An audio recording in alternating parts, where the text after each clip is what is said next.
Hello friend, this is doctor Anil Meena. I am Sen orthopaedic physiotherapist. Friend, आज हम बात कर रहे हैं हमारी गर्दन की दबी हुई नसें, यानी आम भाषा में हम बोलते हैं जब गर्दन में आपकी नसें दब जाती हैं उनको कैसे खोलें। क्योंकि डॉक्टर ने यहाँ पर मेडिकल टर्म में उसके प्रिस्क्रिप्शन में लिखते हैं जैसे कि PIVD, bulging disc, herniation disc, thinning disc या फिर डिजेनेरेशन, सर्वाइकल स्पॉन्डिलोलाइटिस वगैरह। तो इस तरह की वहाँ पे मेडिकल टर्म में लिखा हुआ जाता है, जिससे आम भाषा में आप क्या समझे, किस तरह से समझा जाए भाई आपकी गर्दन की नसें दब चुकी है, जिसकी वजह से जैसे हाथों में दर्द का आना या गर्दन में दर्द का बनना या फिर शोल्डर में दर्द का बनना, तो इस तरह की यहाँ पर समस्या पैदा होती है। अब फ्रेंड बात करें जैसे कि आपकी गर्दन की नसें कैसे दबती है, तो फ्रेंड इसके कारण तो बहुत सारे बन जाते हैं, लेकिन हम मोटे मोटे जैसे कि आपकी फॉल्टी पोस्चर यानी गलत पोस्चर, इस तरह से मोबाइल देखने की वजह से आपको सर्वाइकल में पेन बनता है। कभी कभार जैसे कि स्पॉन्डिलोलाइटिस यानी डिजेनरेशन होने की वजह से भी वहाँ पर पेन गर्दन में बनता है। कभी कभार नर्व की ज़्यादा पिंच होने की वजह से हाथों में दर्द उतर जाता है। अब यहाँ पर कहीं लोग परेशान हो जाते हैं कि मेरा लेफ्ट साइड में अगर आपके हाथों में दर्द उतर जाए तो उसे हार्ट प्रॉब्लम समझने बैठते हैं, लेकिन फ्रेंड ऐसा हर केस में नहीं होता। हो सकता है किसी को हार्ट प्रॉब्लम भी हो सकता है उसको सर्वाइकल की प्रॉब्लम भी हो, हार्ट प्रॉब्लम भी हो, और ये भी हो सकता है कि सिर्फ उसे सर्वाइकल की प्रॉब्लम जिसकी वजह से हाथ में उतर रहा है। भाई लेफ्ट हैंड पे उतरने में तो डर बैठ जाता है, लेकिन राइट हैंड में अगर दर्द उतर रहा है तो इस तरह का आपको डरने की जरूरत नहीं होती फ्रेंड। अब यहाँ पर लेफ्ट हैंड के बारे में ज़्यादा इसलिए कर रहा हूँ, कभी कभार हार्ट की प्रॉब्लम की वजह से हाथ में दर्द उतर जाता है, साथ में उसको सर्वाइकल की प्रॉब्लम भी हुई रहती, तो यहाँ पर उसके कन्फ्यूजन पैदा हो जाता है। अब यहाँ पर सबसे पहले क्या करेंगे, आपको ऐसा लग रहा है हार्ट की प्रॉब्लम है, तो फ्रेंड आप BP चेक करा लीजिए या फिर आप कार्डियोलॉजिस्ट से मिल लीजिए, वो आपकी ECG वगैरह करा लेंगे, आपका BP चेक करा तो आपको कंफर्म कर देंगे भाई ये आपको गर्दन की नस की वजह से आपके हाथ में दर्द उतर रहा है। उसके अलावा यहाँ पर कुछ फिजिकल टेस्ट होते हैं, जैसे कि आपके हाथ में दर्द होता है, आप इस तरह से स्ट्रेच करोगे तो आपका पेन कम हो जाता है, तो इसका मतलब आप ये समझिए वहाँ पे हार्ट की प्रॉब्लम नहीं, वहाँ पर आपको सर्वाइकल की प्रॉब्लम है जिसकी वजह से हाथ में दर्द उतर रहा है। उसके अलावा हो सकता है किसी को इस तरह से करना पड़े और किसी को यानी कोई अदर पर्सन आपकी गर्दन को इस तरह से पकड़ के ऊपर की ओर खींचता है, तो अगर आपके हाथ का पेन खत्म हो जाता है तो आप ये समझिए आप ये सर्वाइकल की प्रॉब्लम है जिसकी वजह से आपके हाथों में दर्द उतर रहा है। तो ये आपका मैंने कन्फ्यूजन दूर कर दिया है। अब फ्रेंड मान के चलो यहाँ पर जो सर्वाइकल की प्रॉब्लम बनती है यानी आपकी गर्दन की जो नसों दबने की प्रॉब्लम बनती है वो रहती है दो तरीके से, एक तो जैसे कि अक्यूट है और एक क्रोनिक है। अब अक्यूट में हो सकता है जैसे कि आपके फॉल्टी पोस्चर तो लंबे समय से आप फॉल्टी पोस्चर बनाओ तो वो क्रोनिक में चला जाएगा।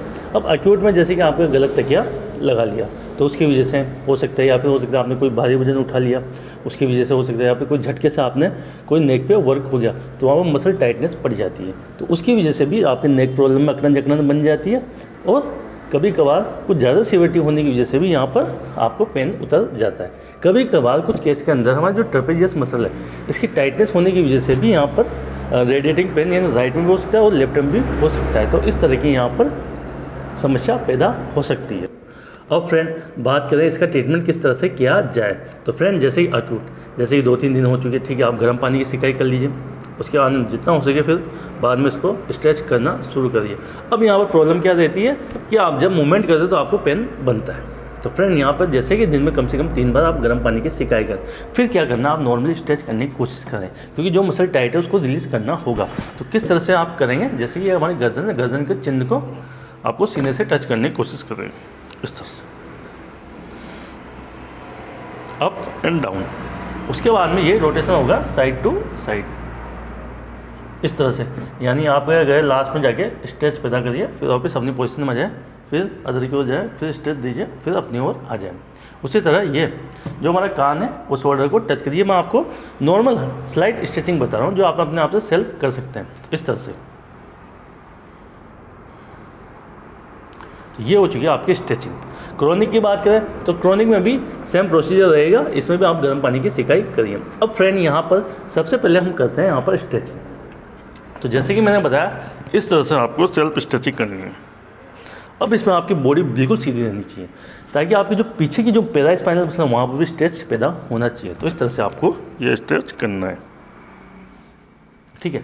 वैसे साइड टू साइड स्ट्रेच करना है, इसे आप मूवमेंट में भी कर सकते हैं इस तरह से, और आपको एक कंटिन्यू जैसे कि 10 सेकंड के लिए मेरे को स्ट्रेच करना है, फिर ढीला छोड़ना है, फिर 10 सेकंड स्ट्रेच करना है, फिर ढीला छोड़ना है।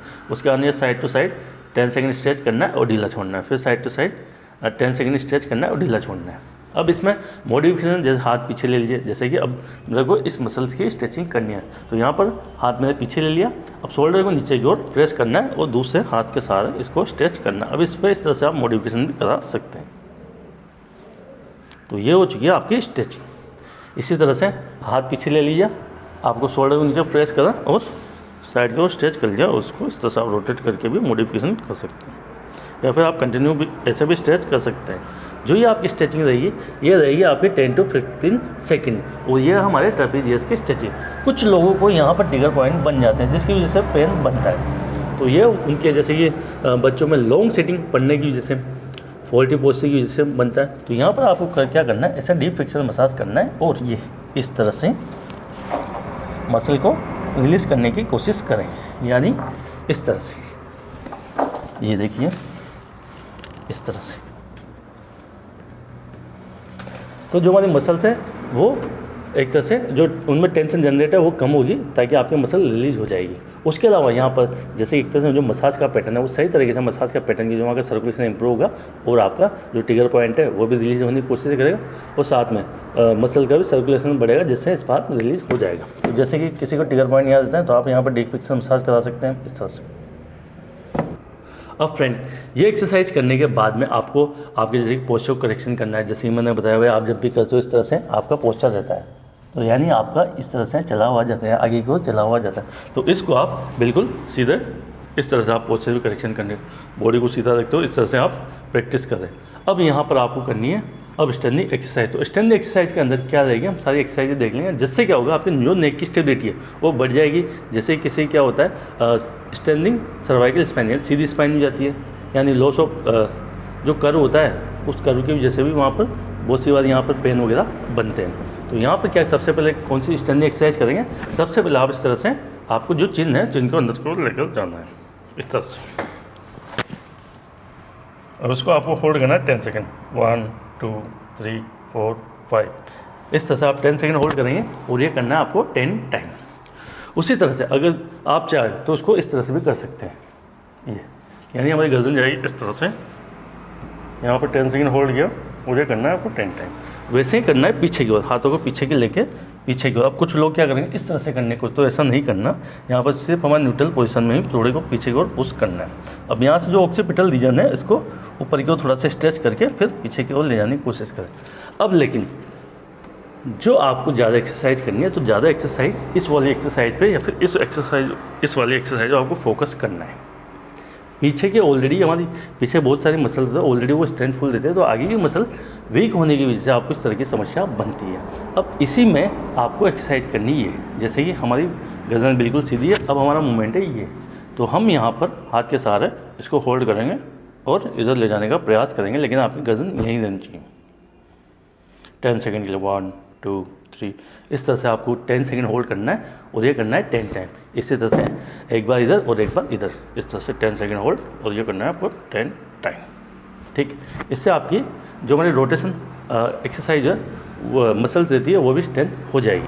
इसके बाद में फ्रेंड गर्दन हमारी इस तरह से न्यूट्रल रहेगी और हाथ के साथ से इस तरह से हमें मूवमेंट को लेकर जाना है। तो यानी एक ही जगह आपको एक्सरसाइज करनी है, यानी एक ही जगह रोक कर इस तरह से 10 सेकेंड 1 2 3 4 5। अब फ्रेंड यहाँ पर एक चीज़ का ध्यान देना है कि मान के लो किसी को इस हाथ में पेन है या फिर इस हाथ में पेन है, अब इस तरफ हम एक्सरसाइज कर रहे हैं, हाथों में पेन जा रहा है, तो आप इस एक्सरसाइज को स्टॉप करना होगा। वैसे ही इस साइड में हम स्ट्रेच करेंगे, यानी प्रेशर लगाएंगे और ये 10 सेकेंड होल्ड करना है।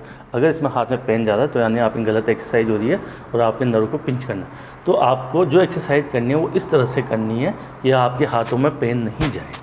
अगर आपके हाथों में पेन जाना है तो आप नर्व को पिंच करा रहे हो और जो समस्या है उसको बढ़ाओगे आप, ना कि कम करोगे।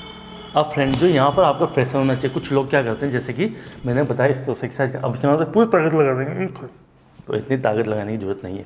यहाँ पर बात एफर्ट लगाए तो हमारा 30%, यानी आप माने कि आप इस तरह से आप ताकत नहीं लगानी, आपको क्या करना है ये सिर्फ ये एंड 30% अप्लाई। वैसे ही इसमें बताया इसमें भी 30% और इसमें भी 30%, तो इसी तरह से 30% आपको वहाँ पर प्रेशर अप्लाई करना है। और ये सभी स्टैंडिंग एक्सरसाइज करने आपको 10 सेकेंड होल्ड और ये करनी है 10 टाइम।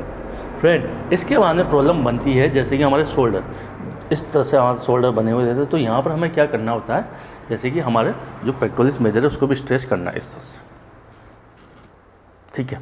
हाथों को पीछे लेके इस तरह से आपको शोल्डर को भी स्ट्रेच करना है। और यहाँ पर क्या करना है, एक एक्सरसाइज और करनी है, हाथों को पीछे की लेकर और पूरा का पूरा पीछे को आप बॉडी को इस तरह से सीधा रखकर गर्दन को इस न्यूट्रल पोजीशन में लेकर इसको 10 सेकंड के लिए होल्ड करें। 1 2 3 10 सेकंड होल्ड, और ये भी करना आपको 10 टाइम, यानी रिलैक्स फिर 10 सेकंड के लिए होल्ड।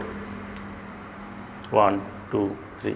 तो क्योंकि हमारा जो पोस्चर होता है वो इस तरह से पोस्चर बनने की वजह से हमारा जो स्पाइन का कर्वेचर है वो बिगड़ने लगता है। तो उसकी वजह से यहाँ पर आपको सर्वाइकल प्रॉब्लम फ्रेंड मैं अपने अनुभव से कहता हूँ, अगर आप इन एक्सरसाइज सही तरीके से 10 to 15 डेज करते तो आपको डेफिनेटली बहुत अच्छे रिजल्ट मिलेंगे।